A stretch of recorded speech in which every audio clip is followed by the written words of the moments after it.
Assalamualaikum, welcome to Nursing Talk. I'm Abrar Wani, and today's topic is about anti-hypertensive drugs. Before starting, subscribe our channel to get more updates and videos. So let's start with the introduction. Hypertension या increased blood pressure हमने previous lecture में पढ़ा था, जिसका last part management हम आज पढ़ने जा रहे हैं। हाइपरटेंशन मैनेज करने के लिए गोल रहना चाहिए कि एक तो कॉम्प्लिकेशन ना हो पेशेंट में, और उसी के साथ हम आर्टेरियल ब्लड प्रेशर को मेंटेन करें बिलो 140/90 टू प्रिवेंट कॉम्प्लिकेशन। वो कॉम्प्लिकेशन कैसे प्रिवेंट होंगी? We have to maintain the arterial blood pressure below 140/90, below 140/90। ये हम कैसे करेंगे? बाय डिफरेंट फार्माकोलॉजिकल थेरेपी में, जो हम आज पढ़ने जा रहे हैं। फार्माकोलॉजिकल थेरेपी में हम वो ड्रग्स देखेंगे जिसकी वजह से हाइपरटेंशन कंट्रोल में आ जाता है। उन ड्रग्स के बारे में हम पढ़ेंगे, उसके क्लासिफिकेशन के बारे में और उसके साइड इफ़ेक्ट्स के बारे में, जो एग्जामिनेशन पॉइंट ऑफ व्यू में के लिए बहुत ही ज़रूरी है और कॉम्पिटिटिव एग्जाम्स में ज़रूरी एक ना एक क्वेश्चन इसमें आता है, सो ध्यान रखिएगा। बढ़ते हैं क्लासिफिकेशन की ओर। क्लासिफिकेशन में हम पहले देखेंगे डायूरेटिक्स के बारे में, दूसरा है रेनिन एंजियोटेंसिन सिस्टम इनहिबिटर्स, तीसरा है सिंपैथेटिक इनहिबिटर्स, चौथा है कैल्शियम चैनल ब्लॉकर्स, पांचवा है वेजोडाइलेटर्स। अगर आपने हाइपरटेंशन का प्रीवियस लेक्चर देखा होगा, उसमें मैंने पैथोफिजियोलॉजी में अच्छे से समझाया है कि हाइपरटेंशन में क्या होता है, कौन कौन से एंजाइम सिक्रीट होते हैं जिसकी वजह से वेजो कंस्ट्रिक्शन होता है। अगर वो अच्छे से आपको समझ में आया होगा तो इजीली आप समझ पाओगे इन सब ड्रग्स के मैकेनिज्म ऑफ एक्शंस। तो बढ़ते हैं क्लासिफिकेशन की ओर। पहले classification is a diuretics with the first line of treatment for the treatment of the hypertension. Diuretics क्या करता है? डायूरेटिक्स वो एजेंट्स हैं जो इंक्रीज करता है urine formation, increases urine formation. अब आप बोलोगे ये यूरिन फॉर्मेशन कैसे इंक्रीज होते हैं? ये इनहिबिट करते हैं रीअब्जॉर्प्शन। It inhibits reabsorption. जब रीअब्जॉर्प्शन नेफ्रॉन्स में इनहिबिट होगा तो उसी की वजह से क्या होता है? यूरिन फॉर्मेशन ज़्यादा होता है। जब यूरिन फॉर्मेशन ज़्यादा होगा तो ऑटोमेटिकली जो साल्ट होता है वो एलिमिनेट होता है बॉडी में, जिसकी वजह से क्या होता है? ब्लड प्रेशर कंट्रोल में आ जाता है। तो डायूरेटिक्स में हम देखेंगे कौन कौन से डायूरेटिक्स सब क्लास आते हैं। पहला थायाजाइड्स में हम देखेंगे कौन कौन से ड्रग्स आते हैं इसमें, वो हम लिखेंगे यहाँ पे। हाइड्रोक्लोरोथायाजाइड,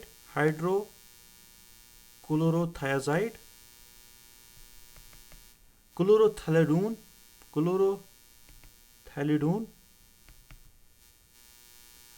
और लास्टली इंडापेमाइड। हाइड्रोक्लोरोथायाजाइड, क्लोरोथैलिडोन और इंडापेमाइड, ये तीन ड्रग्स आते हैं किसमें? थायाजाइड्स में। ये पहला सब क्लास है इसमें। दूसरा हम देखेंगे नेक्स्ट क्या आता है? लूप डायूरेटिक्स, या इसको हम बोलते हैं हाई सीलिंग डायूरेटिक्स। ये भी कभी कभार एग्जाम में आता है। Loop diuretics is also called as high ceiling diuretics. Loop diuretics usually loop of Henle पे एक्ट करते हैं। इसमें कौन सा ड्रग आता है? इंपॉर्टेंट ड्रग एक आता है जो हम हॉस्पिटल्स में यूज करते हैं, दैट इज अ फ्यूरोसमाइड। ओके, फ्यूरोसमाइड किस में आता है? लूप डायूरेटिक्स में। तीसरा क्लासिफिकेशन है, सब क्लास इसमें जो आपको देखना है, विच इज एल्डोस्टेरोन एंटागोनिस्ट्स। ये क्या करता है? ये इनहिबिट करता है अल्डोस्टेरोन, इसको इसीलिए इसको बोलते हैं एल्डोस्टेरोन एंटागोनिस्ट्स। एल्डोस्टेरोन एंटागोनिस्ट्स में कौन कौन से ड्रग्स आते हैं ये हम देखेंगे। पहला ही स्प्रोनलैक्टोन,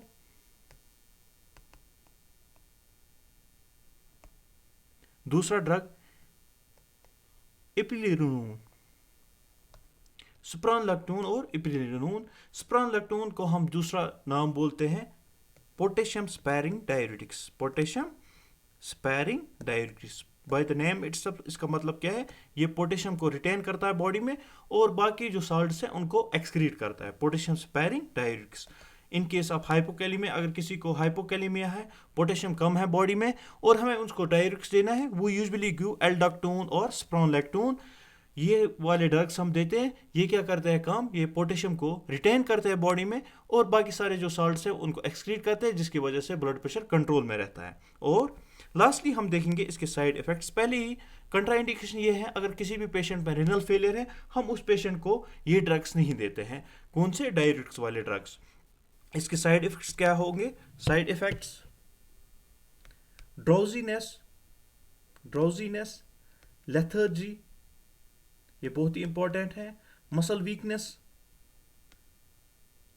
और जीआई डिस्टर्बेंसेस। ओके, इसका क्या रहेगा? जो भी थायराइड और लूप डायरेटिक्स हैं, अगर किसी को भी हाइपोकैलीमिया होता है, मतलब पोटेशियम कम होता है बॉडी में, उसको हम थायराइड्स और लूप डायरेटिक्स नहीं देते हैं, क्योंकि वो पोटेशियम को भी एक्सक्रीट करेगा बॉडी में, जिसकी वजह से हाइपोकैलेमिया ज़्यादा होगा, पोटेशियम कम होगा बॉडी में, जिसकी वजह से कॉम्प्लिकेशंस हो सकती हैं। उसके लिए हम देते हैं एल्डोस्टेरोन एंटागोनिस्टिस, या हम देते हैं पोटेशियम स्पैरिंग डायरेटिक्स, या जिसमें आता है स्प्रोनलेक्टोन या है एल्डेक्टोन, यूजुअली टेबलेट्स हम देते हैं पेशेंट को। Okay, this was all about diuretics. Diuretics simply क्या करता है? It increases the urine formation कैसे इंक्रीज करता है? It inhibits the reabsorption inside the loops, inside the nephrons. Okay, उसमें आता है thiazides, loop diuretics and aldosterone antagonists. Aldosterone antagonist is important. उसमें आता है पोटेशियम स्पैरिंग डायरेटिक्स। अगर कोई बोले which is the potassium sparing diuretics, spironolactone या aldactone. Okay, this was about the diuretics. Next, angiotensin system inhibitors. थोड़ा सा मैं आपको पैथोफिजियोलॉजी के बारे में बताऊं। रेनिन एंजियोटेंसिन जो होता है, ये एल्डोस्टेरोन सिस्टम, रास जिसको हम बोलते हैं, रेनिन एंजियोटेंसिन एल्डोस्टेरोन सिस्टम। मैं यहाँ पर लिखता हूँ रेनिन एंजियोटेंसिन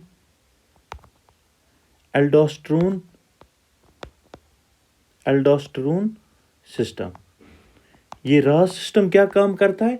ये ब्लड प्रेशर को रेगुलेट करता है। अगर किसी भी पेशेंट में ब्लड प्रेशर कम हो तो दो सिस्टम काम करती है उसको वापस लाने के लिए। पहला होता है बैरो रिसेप्टर्स, दूसरा होता है ये रास, रेनिन एंजियोटेंसिन एल्डोस्टेरोन सिस्टम। होता क्या है एक्चुअली? बैरो रिसेप्टर्स हमारी बॉडी के वेसल्स में जब ब्लड प्रेशर एड्रेस करते हैं, ये जल्द ही किडनीज को बोलते हैं रेनिन सिक्रीट करो, ब्लड प्रेशर कम हो रहा है। जब रेनिन सिक्रीट होता है, जब किडनीज से रेनिन सिक्रीट होता है, ये क्या काम करता है? एंजियोटेंसिनोजिन एक एंजाइम होता है, ये इसको काम करता है, कन्वर्ट करता है एंजियोटेंसिन फर्स्ट में, angiotensin first. Okay, angiotensin first convert होता है एंजियोटेंसिन सेकंड में by with the help of angiotensin converting enzyme. ये जब एंजियोटेंसिन सेकंड बन जाता है, उसकी वजह से क्या होता है? वेजोकंस्ट्रिक्शन होता है।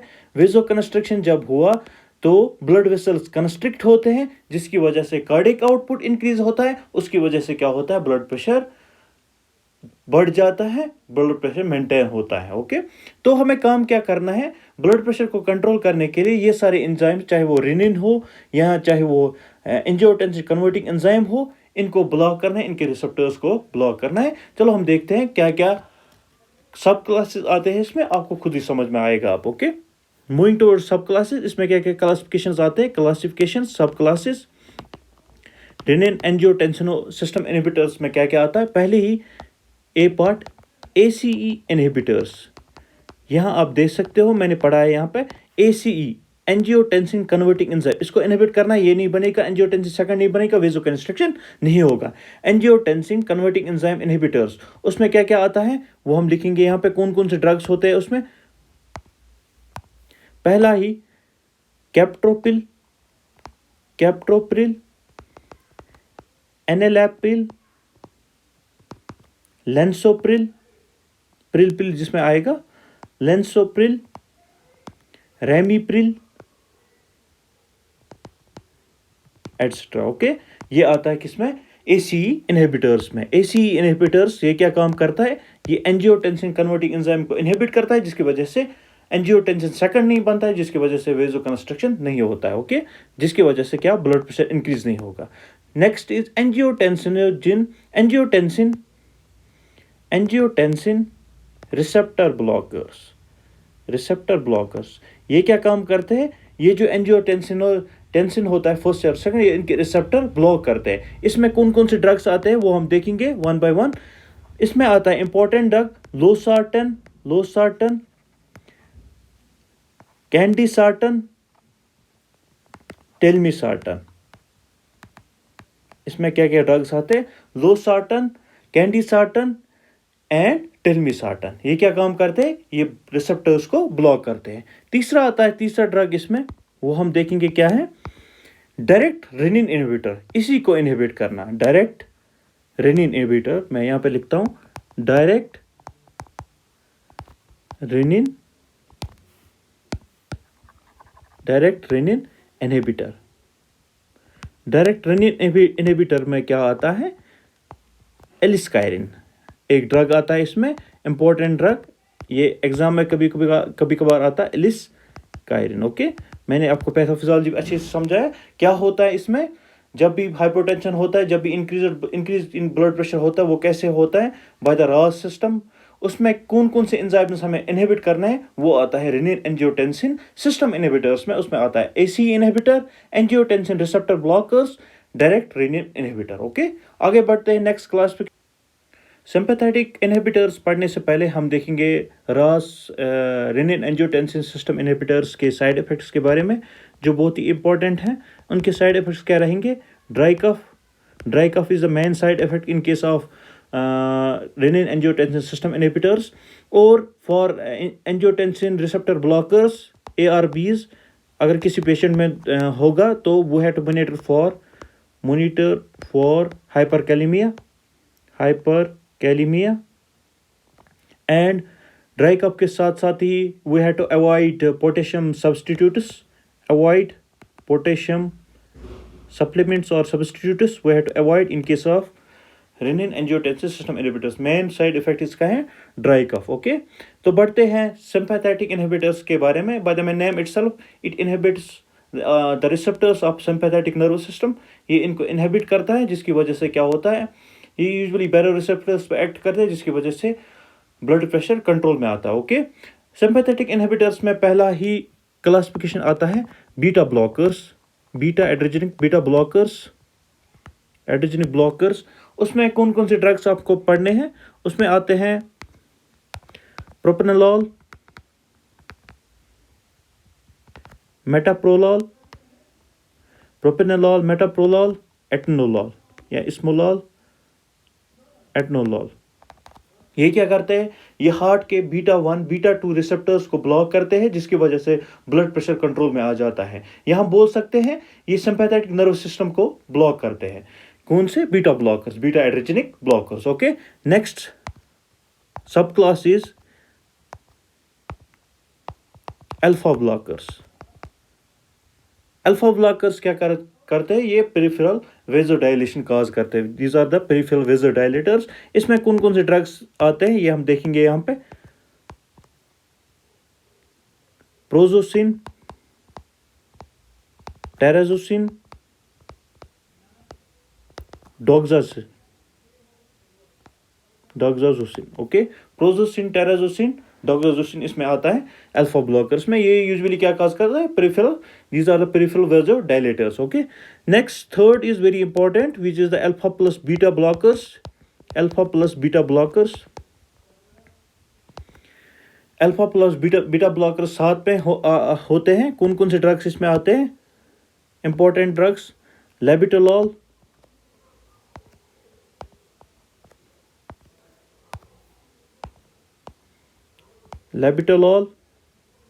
कार्डिवेलॉल। ये आता है अल्फा प्लस बीटा ब्लॉकर्स। दूसरा सब क्लास क्या है इसमें? सेंट्रल सिंपैथोलाइटिक्स।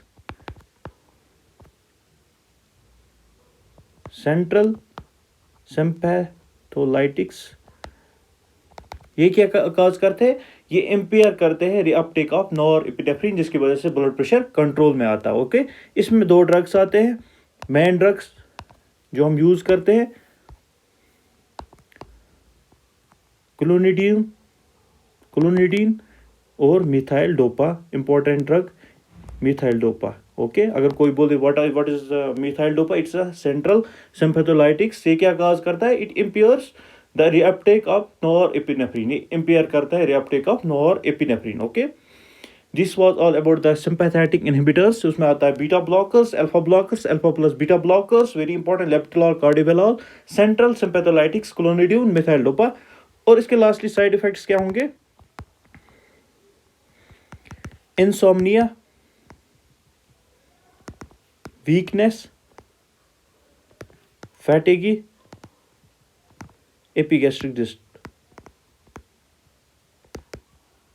डिस्टर्बेंसेस, ओके, या नोसिया वोमिटिंग जो एपिगैस्ट्रिक डिस्टर्बेंसेस में आते हैं. This was all about the sympathetic inhibitors. Okay, moving towards the calcium channel blocker.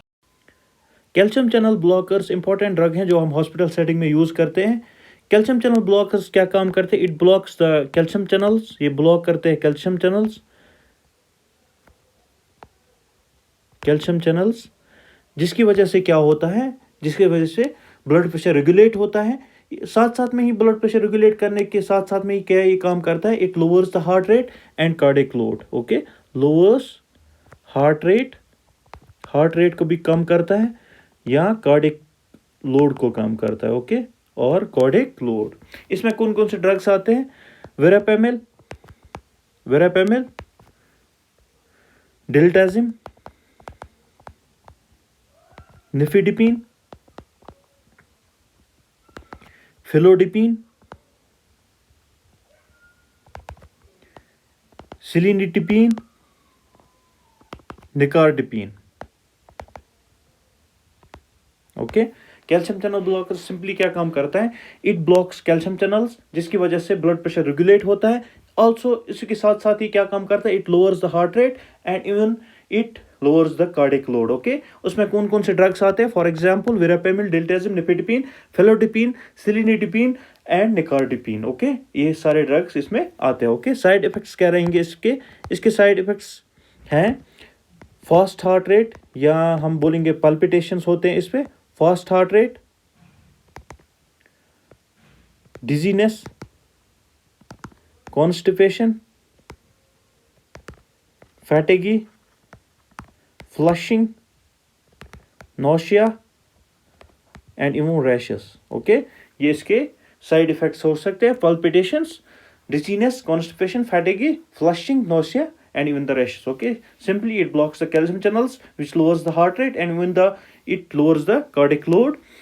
कौन कौन से ड्रग्स आते हैं? Verapamil, diltiazem, nifedipine, felodipine, cilnidipine and nicardipine. Okay, and lastly जो हमारा लास्ट है classification, that is the vasodilators. Vasodilators simply क्या काम करते हैं? It dilates the, by the name itself it dilates the vessels.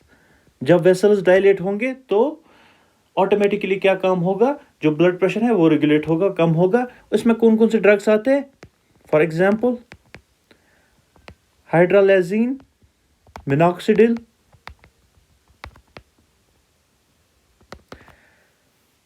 Sodium nitrochloride.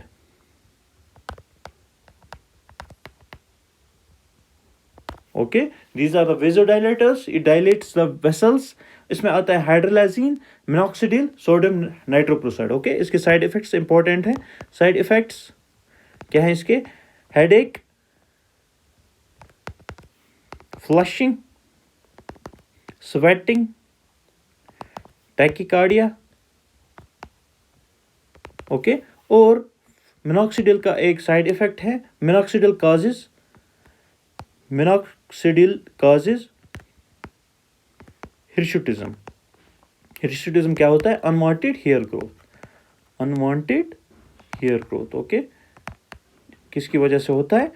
Minoxidil की वजह से. Okay, these are the vasodilators. Okay, so this was all about today's topic. Hope you like this session. Like and subscribe my channel Nursing Talk. Thank you.